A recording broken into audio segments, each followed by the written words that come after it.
ഓൺലൈനായിട്ട് വന്നിട്ടുള്ളൊരു വർക്ക് കാണിച്ചു തരാം കേട്ടോ. ബ്ലൗസ് സ്റ്റിച്ച് ചെയ്യാനാണ്, ബ്ലൗസും അനാർക്കലി സ്റ്റിച്ച് ചെയ്യാനായിരുന്നു. അപ്പോൾ ഈ ഫോട്ടോയിൽ കാണുന്ന സെറ്റും കൊണ്ട് അത് അവർ ഓൺലൈനായിട്ട് എടുത്ത് തന്നെയാണ്. ആ സെറ്റും കൊണ്ടിന് സെറ്റാവുന്ന രീതിയിൽ ബ്ലൗസ് സ്റ്റിച്ച് ചെയ്ത് തരാനാണ് പറഞ്ഞിട്ടുണ്ടായിരുന്നത്. മെറ്റീരിയൽ നമ്മൾ ഇവിടുന്ന് തന്നെ എടുത്താണ് കേട്ടോ. അപ്പോൾ വീഡിയോ കോളിൽ കൂടെ നമ്മൾ സെലക്ട് ചെയ്തിട്ടാണ് മെറ്റീരിയൽ എടുത്തത്. ബ്ലാക്കിൽ ഡോട്ട് വരുന്ന എന്തെങ്കിലും പ്രിൻറ്റ് മതി എന്ന് പറഞ്ഞിട്ടുണ്ടായിരുന്നു.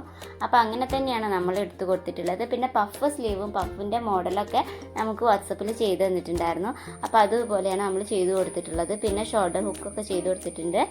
അപ്പോൾ ബ്ലൗസ് ഇതാണ്. പിന്നെ വന്നിട്ടുള്ള ഒരു അനാർക്കലി സ്റ്റിച്ച് ചെയ്ത് കൊടുക്കാൻ പറഞ്ഞിട്ടായിരുന്നു. അപ്പോൾ ഇതാണ് അനാർക്കലി വരുന്നത്. യെല്ലോയോ അല്ലെങ്കിൽ വയലറ്റിലോ ആണ് വേണമെന്ന് പറഞ്ഞിട്ടുണ്ടായിരുന്നത്. അപ്പോൾ വയലറ്റാണ് നമുക്ക് പിന്നെ ഇഷ്ടമായ കളർ. അപ്പോൾ വയലറ്റിൽ തന്നെ നമ്മൾ ചെയ്ത് കൊടുത്തിട്ടുണ്ട്. അത് നമ്മൾ വീഡിയോ കോൾ വഴി സംസാരിച്ചിട്ട് എടുത്തതാണ് കേട്ടോ. പിന്നെ സ്ലീവ് ആ ഫോട്ടോയിൽ കാണുന്ന മോഡൽ വേണ്ടാന്ന് പറഞ്ഞത്, ഈ ഒരു മോഡലിൽ മതി സ്ലീവ് എന്ന് പറഞ്ഞു. അപ്പോൾ സ്ലീവ് അതുപോലെ ചെയ്ത് കൊടുത്തിട്ടുണ്ട്. സെൻറ്ററിൽ ഇങ്ങനെ ബീഡ്സ് വരുന്ന രീതിയിൽ വൈറ്റ് ബീഡ്സാണ് വരുന്ന രീതിയിലാണ് നമ്മളത് ചെയ്ത് കൊടുത്തിട്ടുള്ളത് കേട്ടോ. അപ്പോൾ ഹാക്കോബേൻ്റെ മെറ്റീരിയലാണ് ഫ്രണ്ടിൽ വരുന്നത്, പ്രിൻ്റ് ആയിട്ടുള്ള നല്ല രസമുള്ള ഒരു മെറ്റീരിയലാണ് കേട്ടോ. അപ്പോൾ എന്തായാലും കസ്റ്റമർ ഹാപ്പിയാണ്. Thank you.